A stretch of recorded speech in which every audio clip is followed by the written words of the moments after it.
Hello friends, I am Dr. Savita Desai. I am going to discuss with you the topic phase equilibria. This is the topic included in the syllabus of Physical Chemistry paper number 13 from semester 6 of BSc Chemistry. This is the unit for 5 lectures. To begin with the introduction of Gibbs phase rule, we are going to see different terms involved in the equation, the phase diagrams, and we are going to study in detail certain systems, one component systems, for example water and sulfur system, two component systems like silver lead system, Ki water system and ferric chloride water system, and at the end of the topic we are going to see the 3-component solid liquid system, the triangular phase diagram of acetic acid chloroform water system. So what is homogeneous system? A system which has same composition of the constituents in every part of the system is called homogeneous system. This is the system whose constituents are in a single phase or single state of matter. For example, pure gas. If we have a container of pure gas, every corner of the container will be having the same composition of that gas. Same is the case with another example, that is air in the classroom. Let it be the air near the floor or near the roof of the classroom. It is having the same composition of all the gases present in the air. And that is why it is an example of homogeneous system. On the contrary, heterogeneous system is a system which has different composition of the constituents in different parts of the system. Hence, the system which is having its constituents in different phases or different states of matter can be considered as heterogeneous system. For example, two immiscible liquids.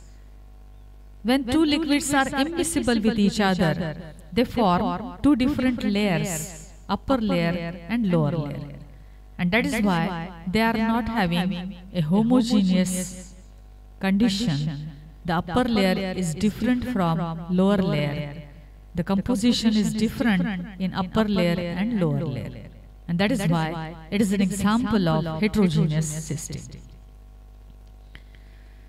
Gibbs phase rule, the equation which was deduced by Willard Gibbs in 1876. It is applicable to all the heterogeneous systems and it helps to know the effect of temperature, pressure and concentration on the system. That means, if we are studying any heterogeneous system, we can know what will be the effect of changes in the temperature, changes in the pressure, and changes in the concentration on the system. It can be stated as the sum of the number of phases and degrees of freedom of any system exceeds the number of components by 2. I'll repeat. The phase rule can be stated as the sum of the number of phases and degrees of freedom of any system exceeds the number of components by 2. Mathematically, it can be expressed like this. P plus F is equal to C plus 2. Or in other words, F is equal to C minus P plus 2. The number of phases P plus number of degrees of freedom is equal to number of components C plus 2.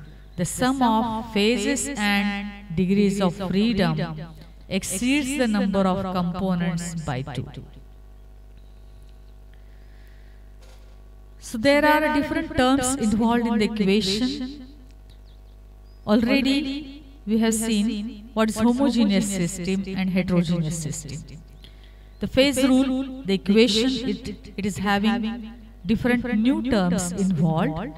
These are phases P, components C, and degrees of freedom, that is F. So what is phase? Phase is a homogeneous part of the system which is physically distinct and separated from other parts of the system by definite bounding surface. The highlighted text in this particular definition, the terms are very much important. First condition, the phase must be a homogeneous part of the system. The system can be a heterogeneous system, but the homogeneous part of the system, which can be physically distinct, it can be identified just by viewing, which is separated from other parts of the system by definite bounding surface. So the part must be homogeneous, the part must be physically distinct, and it should be separated from other parts of the system by definite bounding surface. For example, air. Air is composed of all the constituents in gaseous nature. We cannot distinguish one gas from other. So, as a whole, air is a homogeneous system. So, it is having number of phases P is equal to 1. Another example, water in a beaker. This is having two phases. One is liquid, that is water which is in the beaker, and vapors of the water above the beaker. So this system is having P is equal to 2. There are two phases in this system. Another example, water plus acetone or water plus salt. That means the solute, it is soluble in water. Let it be liquid like acetone or solid like salt. When this is mixed together, we cannot distinguish the miscible liquid like acetone or soluble solid like salt in that solution. So we have again two phases only existing in this system. One is the liquid, that is solution of acetone or salt in water, and the vapors above that liquid. So P is equal to again 2. Let's consider another example. There is a mixture of water and benzene. We know these two liquids are immiscible into each other. So there is a lower layer and upper layer. Lower layer of water, upper layer of benzene, physically distinct from each other, and these are separated from other parts, that is each other, by definite bounding surface. So there are three phases in this particular system: liquid water, liquid benzene, and the vapors above the container. Consider another example. If we have calcium carbonate solid and it is heated, it is getting converted into another solid, calcium oxide, and carbon dioxide gas is released. This is a particular note in this phase rule. Each solid constitutes a separate phase except in the case of solid solutions. So this is not a solid solution. So calcium oxide, one solid, calcium carbonate, another solid. These belong to two different phases. So this system is having three phases.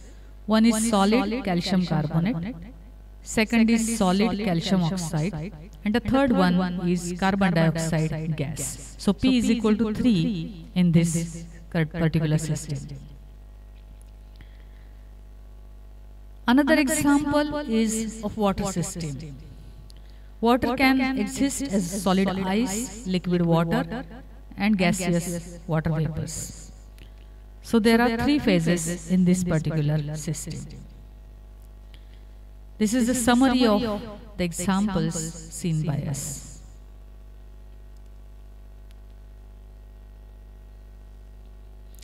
Next term is component. Component, it is the minimum number of chemical entities which are essential to express the composition of every phase present in the system directly or in the form of a chemical equation. So it should be a minimum number which is essential, without which it is not possible. Essential. The minimum number of chemical entities which are essential to express to what? Express what? Composition of every phase present in the system. And how? The expression can be a direct expression or in the form of a chemical equation. So component is a minimum number of chemical entities which are essential to express the composition of every phase present in the system either directly or in the form of a chemical equation.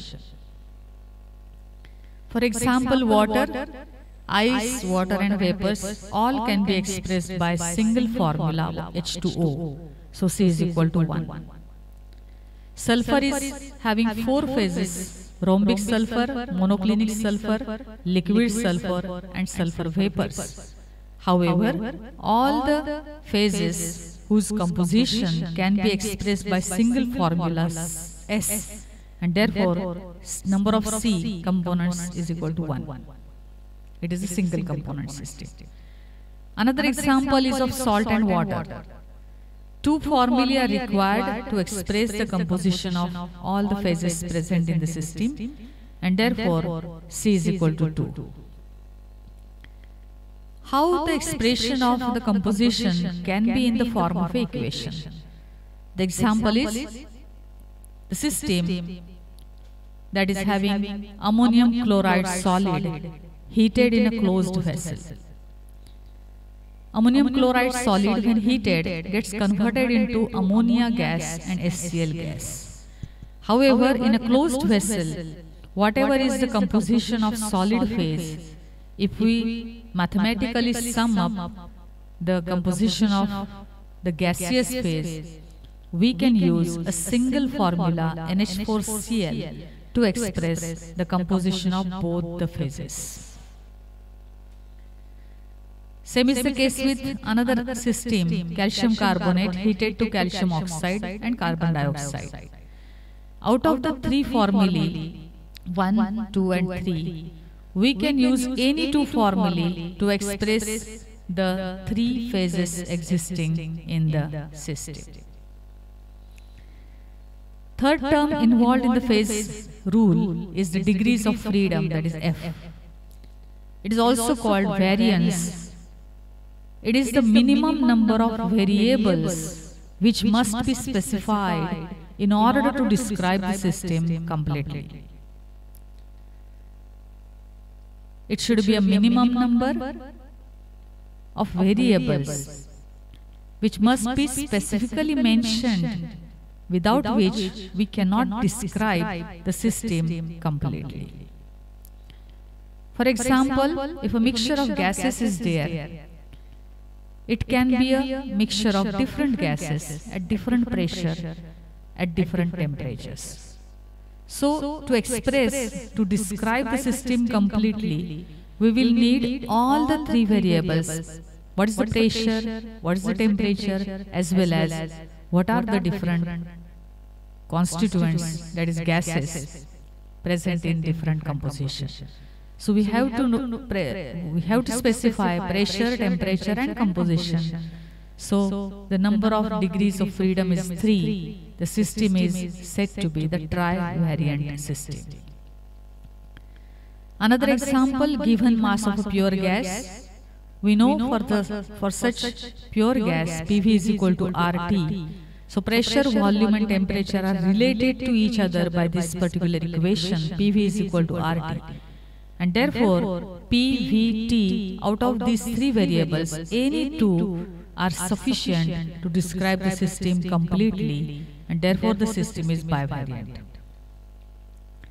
Saturated solution of salt. At the particular saturation, the solubility is directly proportional to the temperature.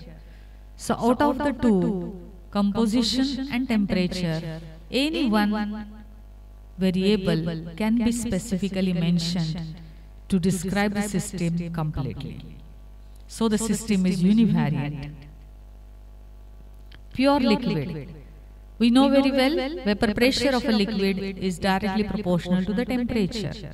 So out of temperature and pressure, any one variable is sufficient to describe the system completely, and therefore the system is univariant. The conditions of equilibrium of a system can be conveniently studied by means of Gibbs phase rule using a diagram or graph which is known as phase diagram. The phase diagram is a graph like pressure plotted against temperature, which is called pressure temperature diagram, PT diagram, which is useful for single component systems because there is no question of composition. However, for two component systems where composition does matter, at this condition temperature is plotted against composition and we have a TC diagram. The diagram is expressing different equilibria, different lines, different curves. The equilibrium state in any system when the state is obtained by approach from either direction is called a state of true equilibrium. For example, solid ice can be molten into water liquid. At the same time, liquid water can be solidified into solid ice. The two-way approach is possible. Such equilibrium is said to be the true equilibrium. Whereas, if we have supercooled water, that is water at -4 degrees Celsius, which is in equilibrium with the vapors, this equilibrium is said to be the metastable equilibrium because it can be obtained by careful approach from only one direction, and therefore it is a metastable equilibrium. So, in the next lecture, we are going to see the examples of single component systems like water system and sulfur system. Thank you very much.